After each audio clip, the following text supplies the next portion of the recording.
Ես ողջունում եմ գործարար ալիքին միացած մեր ռադիո լսողներին եւ դիտողներին։ Դուք միացել եք 106 եւ 5 հաճախականությանը։ Ես Գայա Ասոյանն եմ, եթերում Դիվանագետ Արա Պապյանի Modus Vivendi հեղինակային հաղորդումն է։ Ողջույն, պարոն Պապյան։ Բարև ձեզ։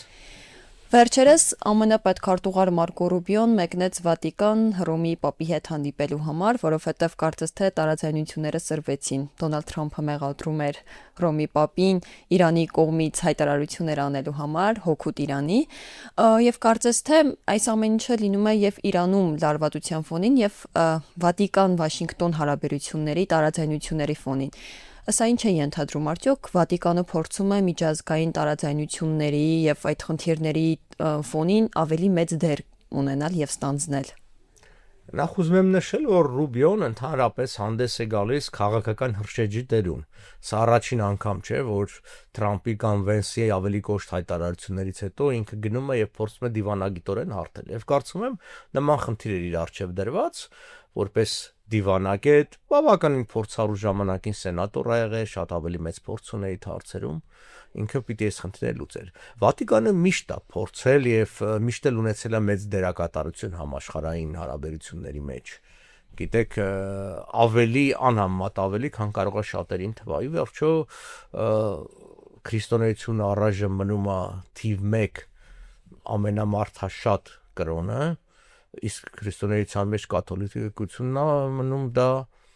այդպիսին որպես առաջատար, իսկ Հռոմի պապն էլ այնտեղ աներկվա թիվ 1-ն, այսինքն որևէ, ասենք, քննարկում չկա, օրինակ ի տարբերություն ավետարանական եկեղեցիներին, որտեղ գիտեք չկա մի ղեկավար, առաջնորդ, ամեն ավետարանական եկեղեցի իր առաջնորդն ունի, կաթոլիկ եկեղեցին այդպես է։ Հետևաբար ինքը գնում է հարթելու այս վիճակը, որովհետև ամերիկացիները լավ են հասկանում, որ ամեն պարագային, ինչքան էլ Եվրոպան այսօր իրենից դեռևս ռազմական ուժ չի ներկայացնում, այնուհանդերձ դա երրորդ Չինաստանի հետ տնտեսական ուժն է, բացի այդ Եվրոպան պետք է Միացյալ Նահանգներին, ինչպես Միացյալ Նահանգները Եվրոպային են պետք հակակշռելու համար եւ Չինաստանին եւ Ռուսաստանին։ Այսինքն բանակ, ասենք, ընթացիկ դիվանագիտական հարաբերությունների հարցեր, մեկը վատ ոստիկանի դերախաղում, ավելի շատ Թրամփն ու Վենսը, իսկ Ռուբիոն ավելի բարի ոստիկանի դերն է կատարում։ Կարծես թե բոլոր պատերազմներում, ներկայի բոլոր պատերազմներում, թե Իրան-ԱՄՆ, թե այս դիվանագիտական պատերազմներում մի անգամ դուք Իրանի մասին խոսելիս էլ առաջ քաշեցիք այս կրոնական եւ հավատքի վերաբերյալ, որ փորձում են նույնիսկ արդեն մշակութային հավատքի կողմից էլ պայքարել, արդյոք այս փափուկ դիվանագիտությունը իրոք դառնում է առաջնային, ինչպես հենց այս ոլորտում, այս դեպքում Վատիկանը, որովհետեւ եթե միայնայինք ուղղակի հայտարարություններին, նա ամերիկացի է եւ Դոնալդ Թրամփը նրան մեղադրեց, բայց կարծես թե Վատիկանը փորձում է նաեւ այդ կրոնական կողմը բերել եւ հաշտեցնել այս պատերազմը։ Նախ ուզում եմ նշել, որ կրոնը միշտ էլ մեծ դեր է ունեցել միջազգային հարաբերությունների մեջ։ Մենք ենք ինչ-որ չափով անտեսել, օրինակ շատ սովորական է, չէ՞, մեզ համար, որ ասենք իսլամական համագործակցության երկրների կազմակերպություն կա 57 երկիր, ասենք թուրքական պետությունների կա, բայց քրիստոնեական չկա, ասենք բանը։ Դրա համար մեզ համար հենց որ Վատիկանը, ասենք, ավելի ակտիվանում է, դա մի տեսակ ավելի նկատելի է դառնում։ Էլ չեմ խոսում, որ կրոնը բնականաբար միջնադարում կրոնի տեսքով էր բոլոր հակասությունները դրսևորում։ Օրինակ 1502 թվականին Շահ Իսմայիլը, Իրանի շահը, ընդունեց շիիզմը որպես պետական կրոն։ Հիմա հարցը այն չի, որ որոշակի տարբերություն կա եւ հարցն այն է, որ արդեն մեջքը ուղող Իրանը պիտի փորձեր Օսմանյան կայսրությունից ավելի անկախանալ, որովհետեւ Օսմանյան կայսրությունը հզորանում էր, դա 1502 եմ ասում, եւ արդեն նկատել էր, որ իսլամի առաջնորդը պիտի դառնա Սուլթան Խալիֆը, եւ 1517-ին, երբ որ գրավեցին Եգիպտոսը, մամլուքների պետությունը կործանեցին, Սուլթան Խալիֆը դարձավ նաեւ իսլամական աշխարհի առաջնորդը։ Դրա համար, ոնց որ ասած, կանխելով այդ բանը, իսկ իրանցիները երբեք չեն ուզեցել թուրքերի իշխանության տակ շիիզմը հայտարարեցին պետական կրոն։ Ինչպես ժամանակին օրինակի համար, երբ որ մենք առաջի քրիստոնեների դարանք ինչու մենք մոռանում ենք, որ ովքեր էին Հայաստանում իշխում։ նույն պարթև արշակունները, որ Իրանում են իշխում, եւ մենք այնքան ենք իրար մոտեցել, որ եւս մի երկու դար այդպես եւ մենք ձուլվելու ենք դառնանք նույնը, դրա համար միշտ պիտի տարբերակվես, միշտ պիտի քեզ զանից ինչ որ տարանջատես, որսի գոյություն ունենաս, այդ եղել է, բայց դա միևնույն ժամանակ ծնում է հակասություններ։ Իսլամի պարագային, քանի որ իսլամը հանդես է գալիս համաշխարհային տիրապետություն հաստատելու օչերով եւ սկզբունքներով եւ առ այսօր իսլամի վերջո ջիհադի բուն նպատակը դա միշտ լինելու է հակասություններ բախումների աղբյուր։ Ուրիշ բան, որ քրիստոնեությունը շատ ավելի սառը պատերազմի տարիներին, կամ ես կասեի անգամ սովետական միության ստեղծումով մի տեսակ նահանջ էր ապրել եւ մի տեսակ գաղափարախոսական հակասությունների մեջ էր, այսինքն սովետական միության գլխավորության արևելյան բլոկը եւ արևմտյան բլոկը, հետո ՆԱՏՕ եւ այլն այս ամբողջը։ Հիմա այդ սոցիալական գաղափարախոսությունները նահանջ են ապրել եւ բնականաբար գալիս է կրոնը մեջտեղ։ Այստեղ մեզ համար հնարավորություններ է բացվում։ Հայաստանը որպես առաջի քրիստոնյայի երկիր, Հայաստանը որպես մարդկության օրրան, մենք մոռանում ենք դրախտը եղել է Տիգրից եւ Արաքսկետերի միջև, մարդկությունը փրկվել է Արարատ լեռան գագաթին, եւ սա հարց է, որը հավատացյալ քրիստոնյայի համար, իսկ հավատացեք, որ բոլոր երկրներում դեռ բավականաչափ շատ են նրանք։ Իսկ Հայաստանը կարող է միջազգային ոլորտում իր դեր ավելի ամրապնդել հենց այս կրոնի հավատքի միջոցով։ Իհարկե կարող է։ Օրինակ ես ժամանակին առաջարկել էի, դուք հիմա Հռոմի Պապի մասին եք ասում, ես ժամանակին առաջարկել էի եւ 18-ին միամտություն ունեցա նաեւ այս բան առաջարկելու Նիկոլ Փաշինյանին, որտեվ ես մինչ այդ հարցը քննարկել էի եւ իրանցիների հետ եւ ամերիկացիների հետ, որ Հայաստանը հանդես գա նախաձեռնությամբ, որպեսզի Երևանը դառնա իրանցիների եւ ամերիկացիների հանդիպման եւ բանակցային երկիր, հաշվի առնելով հենց Իրանի միակ քրիստոնյա սահմանակից երկիրը Հայաստանն է, դրանով Իրանը հնարավորություններ ցույց տալու աշխարհին, որ իր խնդիրը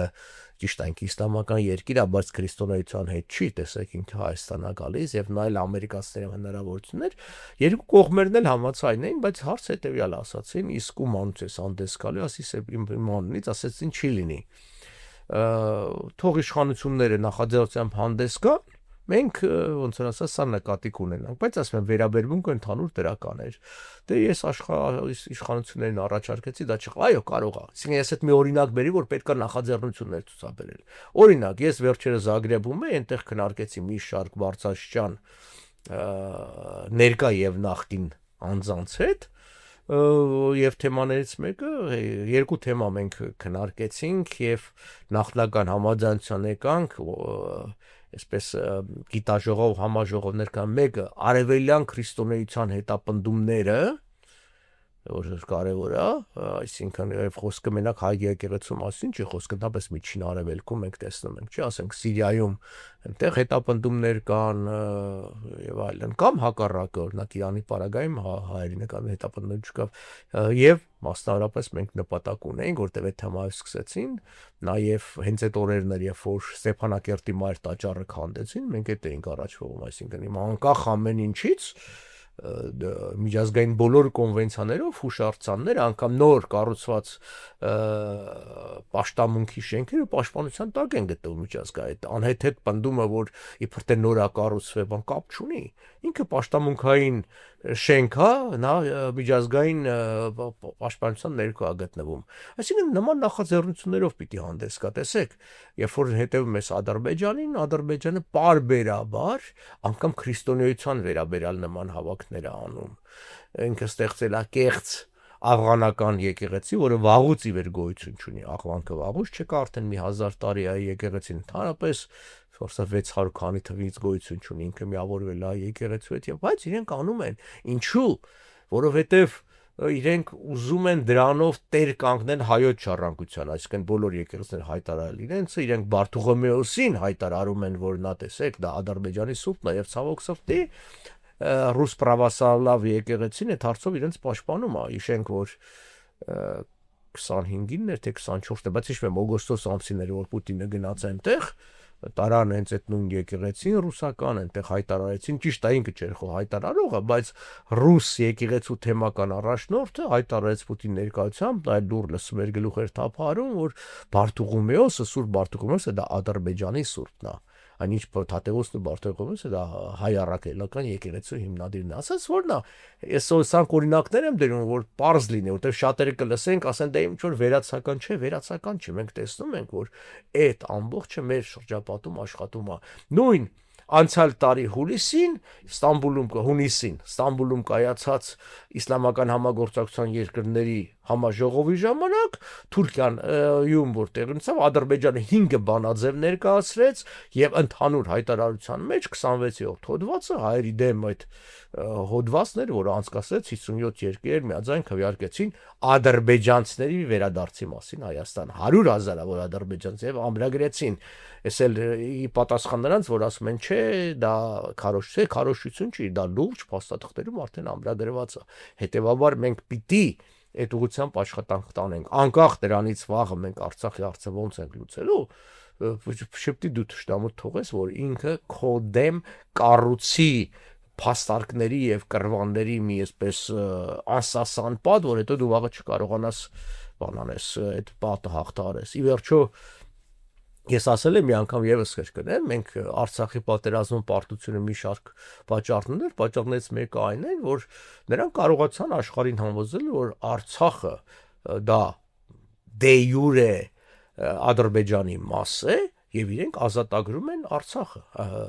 էլ չեմ ասում պատմականորեն այնինչ մենք պիտի հակառակը ապացուցեինք ինչին ես ասել եմ որ դա Հայաստանի Հանրապետության տարածք էր եւ դե յուրե եւ դե ֆակտո միջալոց դա նաեւ օտար երկրներն էին ճանաչում նաեւ արևմտյան այսինքն ցանկացած անձ Ստեփանակերտի գրանցումով, Մերձորի գրանցումով գալիս էր այստեղ եւ Միացյալ Նահանգների, Գերմանիայի կամ չգիտեմ Ֆրանսիայի դեսպանատնից վիզա էր ստանում եւ գնում էր։ Ոչ ոք նրան չէր ասում գնա Բաքու ստացի դուք Ադրբեջանն եք, նրանք ճանաչում էին որպես Հայաստանի Հանրապետության մաս, բայց քանի որ սխալ քաղաքական գիծ տարվեց անկախ Արցախի, որը հանգեցրեց կործանման, որտեղ որևէ մեկը ակնհայտ էր, որ Արցախի անկախությունը չէր ճանաչելու։ Վերադառնալով Վաշինգտոնի թեմային Միացյալ Նահանգներ եւ Իրան հակամարտությունը դեռևս շարունակում է մնալ ուշադրության կենտրոնում եւ Դոնալդ Թրամփը ամբողջությամբ անընդունելի համարեց Իրանի արձագանքը եւ պատասխանը Միացյալ Նահանգների առաջարկին եւ ասաց, որ Վաշինգտոնը կարող է ավելի կոշտ արձագանք տալ։ Դուք մի քանի անգամ նշել եք, որ այս պատերազմը կարող է շարունակվել մինչեւ սեպտեմբեր-հոկտեմբեր, այսինքն մինչեւ աշուն, եւ արդյոք Թրամփը ակնարկում է արդեն ուժի կիրառման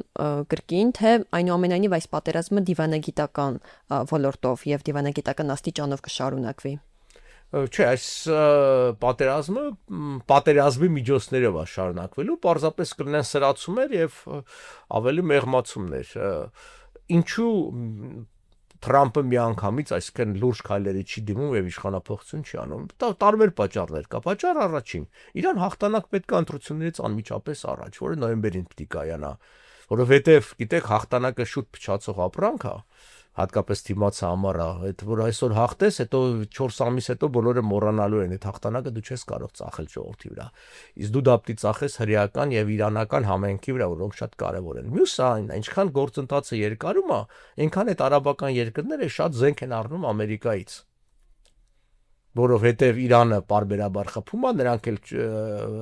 ճիշտ է, մեծ մասը ոչնչացնում են, բայց մի մասը հատուկ չեն ոչնչացնում, որ ընկնի այդ տարածքի վրա, որ վախենան զենք առեն։ 8 միլիարդի զենք ծախեց միանգամից։ Չորրորդը նավթի գների բարձրացումը ձեռնատու է Միացյալ Նահանգներին։ Վենեսուելայի նավթը, որը աշխարհի ամենաշատ պաշար նավթը, ով ավաճառում Միացյալ Նահանգները։ Այսինքն այն մարդիկ, որոնք ասում են, բա տեսեք, այսքան երկար չի երկարում, այսինքն այդպես է ձեռ տալի, այդպես են ոնց որ ասած իրականացնում, ձեռի ընթացքում էլ ասենք այն թիրախները, որոնք պետք է հիմնականում դրանք ռազմական, ռազմաարդյունաբերական են, ոչնչացնելով գնում են։ Մյուս կողմից էլ դա պիտի արվի զգուշավորությամբ, որովհետև դա արդեն ես կարող եմ պնդել ամերիկան բավականին վստահելի ներքին աղբյուրներից, երբևէ խնդիր դրված չի եղել Իրանի տրոհման ընդհակառակը։ Իրանը պիտի մնա, այսպես ասած, անսասան այս սահմանների մեջ, իրենց դա ձեռ է տալիս, որտեղ Իրանինაც պետք է հաջորդ պատերազմի ժամանակ Թուրքիայի դեմ։ Ուզում եմ խոսենք նաև Ռումինիայից։ Ռումինիայում պրոեվրոպական ուժերը տապալվեցին խորհրդարանի անվստահության քվեից հետո եւ վերլուծաբանները նշում են, որ սա կապված է ոչ միայն այդ սոցիալ-տնտեսական թեմաների հետ, այլև հենց բուն քաղաքական նպատակ ունի, որովհետեւ կարծես թե աճում են այդ եվրոպական աճ պոպուլիստական դրամատրությունները, սա ինչպես կազդի արդեն եվրոպական քաղաքականության վրա եւ նաեւ ինչ ազդեցություն կունենա այն երկրների վրա, որոնք փորձում են մուտք գործել Եվրոպա, օրինակ Հայաստանի համար, որովհետեւ կարծես թե արդեն մի քանի երկրներում Եվրոպայից հետ են քաշվում, որոշները փորձում են դեպի Եվրոպա գնալ, այս կշեռքի նժարի վրա, երբ որ երկու կողմերը կան, ինչ ազդեցություն կունենա նաեւ Հայաստանի վրա, ով փորձում է դեպի Եվրոպա գնալ։ Նախ ուզում եմ ասել, այդ ձեր ձևակերպումը, որ Հայաստանը փորձում է դեպի Եվրոպա գնալ, համաձայն չեմ, որտեղ Հայաստանը դեպի Եվրոպա գնալ ոչ մի քայլ չի արել։ Բացի Նիկոլ Փաշինյանի մի քանի հարցազրույցներից, որտեղ երբ որ դու Եվրոպա ես գնում, նախ պիտի դուրս գաս այն կառույցներին, որոնք ոչնդոտում են, այդ կառույցների անդամ ես, կամ գոնե հայտ պիտի պաշտոնապես ներկայացնես։ Եթե ես ուզում եմ ընդունվել մի ակումբ, չէ, գոնե գնում եմ, ասում եմ ես ուզում եմ ընդունվել մի ակումբ, ինչ որ դիմում եմ ստորագրում եւ այլն, ոչինչ չի արված։ Հա, խոսակցության մակարդակով կա, բայց այդ խոսակցության մակարդակը այսօր կա, վաղը չկա եւ այլն, մենք հետեւաբար այդ ամբողջը խոսակցության մակարդակը Հայաստանի պարագային։ Իդեպ ասեմ, Թուրքիան դեռևս 1963 թվականին պայմանագիր ստորագրած ունի այն ժամանակ Եվրոմիություն էլ չէր, նրանց հետ այդ անդամակցության, իսկ 70, կարծեմ 86 էլ տեխնացուի կարգավիճակ ունի։ Բայց ինչպես տեսնում եք, դե տասնամյակներ ա տևում։ Հայաստանը Եվրոմիության անդամ չի կարող դառնալ դեռ առաջակ 20 տարին։ Առնվազն 20 տարին։ Հիմա գանք Ռումինիային։ Ես Ռումինիայում աշխատել եմ 2 տարի մեր դեսպանատանը 95-ից 97 թվականին։ Այն թվերները, որ Ռումինիան այո, իսկապես ուզում էր գնալ Եվրոպա, ողջավորություն կար, ինչն է ընդհանրապես սխալը։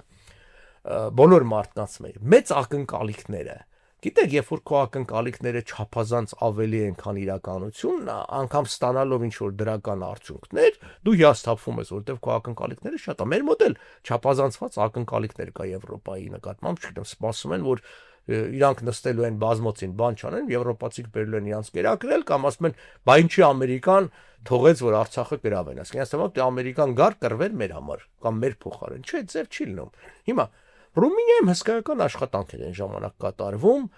այդ Չաուշեսկուից հետո չմոռանանք, որ Չաուշեսկուն դա մի իսկապես բռնապետ էր, եւ ժողովուրդը ակնկալում էր, որ մտնի Եվրոպա, ամեն ինչ լավ կլինի, բայց մտան եւ տեսան, որ որոշակի խնդիրներ կա, բայց ես վերջի անգամ 2015-ին եմ եղել Ռումինիայում, այսինքն մի 10-20 տարվա այնտեղ բավական երկար ընդմիջումից հետո եւ ես կարող եմ ասեմ, որ Եվրոպայի անդամակցությունը մեծ դրական լավ փոփոխություններ էր բերել Ռումինիային, բայց այդ փոփոխություններով հանդերձ խնդիրներ կա, ինքը որպես գյուղատնտեսական երկիր, այնտեղ գյուղմթերքի իրացման խնդիրներ կար եւ այլն։ Հիմա նույնը Հայաստանում, այո, մենք պիտի գնանք դեպի Եվրոպա, ոչ անդամակցություն չենք կարա, բայց գոնե ինչ որ այսպես ասոցիացիա քաղաքական տնտեսական, որովհետեւ եթե մենք դա հայտարարում ենք, քայլ չենք անում, ստացվում է մենք օգուտ չունենք, որովհետեւ չենք արել քայլ եւ բնականաբար ոչ բան չէ, բայց ռուսներին մեր դեմ ենք անել։ Հենց ձեր նշած Պուտինի ելույթները, բան որ գնաց։ Այո, վերջերս ելույթ ունեցա, որ մտածեք տնտեսական հարաբերություններ, ասեց, մենակ այդ չէ, ինքը ասեց ճիշտ է, մեր տնտեսական առևտրաշրջանառությունը փոքրացել է, բան ական նախորդ տարի, բայց ելի մի 10 միլիարդ կա, որը կազմում է, չգիտեմ, Հայաստանի առևտրի 40%-ը, ես ինչ որ բաներ ասեց, երբ որ դու հիշատակում ես դա, դու սպառնում ես, էլի, չէ, որ ասում ես այսպես կլինի բանը։ Հիմա հարցը ուղղությունը չի, այսինքն ուղղություն ես գնում, բնական է Եվրոպան անհամեմատ ավելի նախընտրելի տարբերիկ կա Հայաստանի համար, քան, չգիտեմ, այլ բռնապետական երկրներ, բայց հարցը հետևյալն է, իսկ ինչ ես անում, դու ինչքանով ես պատրաստ։ Մենք հիմա Հայաստանում ակնհայտ է, որ եւ ժողովրդավարության առումով եւ խոսքի ազատության առումով նահանջ Հայաստանն ապրում տարես տարի եւ ասեմ, որ ընտրություններից հետո անկախ ընտրությունների ելքից ով էլ լինի, Նիկոլ Փաշինյանը կլուրիշը էդի էլի հետընթացը շարունակվելու է։ Հետընթացը շարունակվելու է ցավոք սրտի եւ Հայաստանը գնալու ավելի ավտորիտարիզմի, ավելի խոսքի սահմանափակման եւ որը արելու է օրենքով սիրուն փաթեթավորված։ Այսինքն ասեն դե օրենքի պահանջն է դա, այսինքն կարծեք թե օրենք իրենք չեն ընդունում, օրենքը աստծուցա գալի չէ, իրանք ընդունելու են օրենքը այն էլ աննկատ ձևով։ աննկատ ձևով եւ դա սահմանափակելու են։ Հետևաբար հիմա այսպես ասենք աճ ուժերի, աճ ազգանյական ուժերի աճը Եվրոպայում, օրինակ Ռումինիայի պարագայում էլ կարող ենք ասենք հետեւյալը, որ Ռումինիան մեծ արտագաղթ ունեցավ, գնացին եւ շատերը հիասթափված եկան, որովհետեւ աշխատանք չարել այդքան հեշտ չի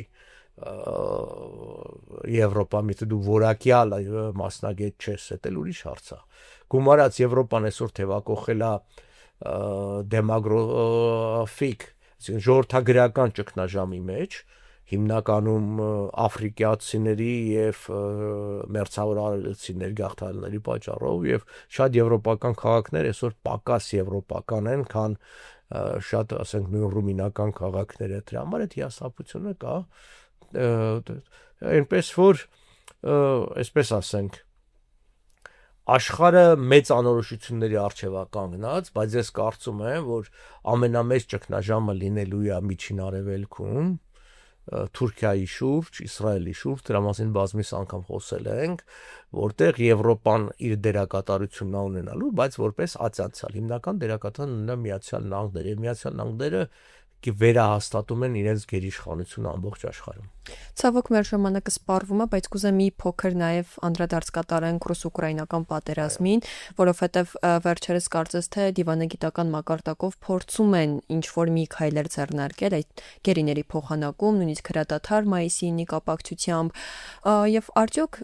ու թեպետ այս ամենին զուգահեռ այդ ուժի կիրառումը դեռ ետ չի մղվում։ Արդյոք նրանք փորձում են քիչ-քիչ գնալ դեպի դիվանագիտական լուծման եւ ի վերջո կստացվի թե ոչ։ Եթե դեռ այս ուժի կիրառումը շարունակվում է։ Չի ստացվի, որովհետև Պուտինն դա պետք չի, որովհետև հենց որ ոնց որ ասած ինչ որ խաղաղություն բան եղավ, այնտեղ մեծ հարցեր առաջանալու, մեկ, նաև ուկրաինացիներին պետք չի, որովհետև ես նոր նշեցի Զագրեբից եմ եկել, այնտեղ հանդիպեցին ուկրաինական տարբեր պատվիրակություններ կար, այդ ու նաև Տիմոշենկոն էր նախկին վարչապետը, մենք խոսացինք, ինքը ասում է այդ պահանջները, որ մեր առջև դրվում է Ռուսաստանը, որ բացի այն ինչ որ գրավել եմ ինձ, նաև տվյալ մարզերը ամբողջությամբ մեզ համար անընդունելի է։ Հիմա քանի որ Ուկրաինան նաև նոր զինատեսակներ է սկսել արտադրել, այնտեղ մի հատ ոգևորություն կա, որ այս ամառը, երբ որ այս նոր ֆլամինգո եւ այլ, այսինքն նոր հրթիռները, որոնք հայտարարված տվյալներով իսկապես շատ լավն են, իրականությունը չգիտենք դեռ ինչպիսին է, եթե այդպիսին են, նրանք կարող են բեկում մտցնել պատերազմի մեջ եւ կարծես թե Ուկրաինան այս պատերազմում, այս փուլում ավելի շատ, կարծես թե ոչ թե թիրախնդրել է տարածքները, այլ ավելի շատ մարդկային կորուստների վրա է կենտրոնացել։ Փորձում է ավելի շատ Ռուսաստանին մարդկային կորուստներով թույլաtsնել, այսպես ասած։ Չէ, մարդկային կորուստները չի, այսպես ասած թիկունքային ապահովության ոչնչացնում, այսինքն բուն թիրախը Ռուսաստանի ռազմաարդյունաբերական կոմպլեքսն է, այսինքն զենք արտադրողները, բան, եթե այդ գործարաններն են խփում եւ նավթագազային համակարգ, այսինքն այդ ինֆրաստրուկտուրան ենթակառուցվածքը տոապսեի, այսինքն արտահանման այդ նավթը, բան, այսինքն եթե նկատում եք, հիմնականում դրանց են խփում։ Բնականաբար ռազմաճակատի գծում զինվորներն էլ են սպանում, այդ կա, բայց բոլորը լավ են հասկանում, այսինքն հիմա 5000 զինվոր կամ 10000 զինվոր ավել կամ պակաս կսպանես, դա պատերազմի ելքի վրա ազդեցություն չունի, թեև դա ողբերգություն է, բայց մեծ առումով չէ։ Բայց եթե դու օրինակի համար տոապսեի նավթի, չգիտեմ, արտահանման այդ ամբողջ կառույց տոապսեն ինքը խորը նավ հանգիստ էր եւ մեծ նավերին ոչնչացնես, նշանակում է Ռուսաստանի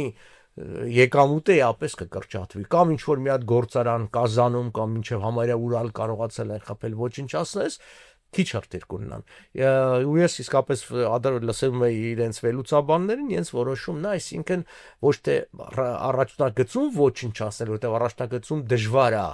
այլ արտադրողներին ոչնչացնել, արտադրողականությունը կրճատել, որպեսզի բանակը ունենա ամեն ինչի պակաս։ Շնորհակալություն։ Հիշեցնեմ ռադիո լսողներին, որ դուք միացել եք 106.5 հաճախականությանը, եթերում դիվանագետ Արա Պապյանի մոտուց Վիվենդի հեղինակային հաղորդումներ։ Ես Գայա Ասոյանն եմ, կհանդիպենք։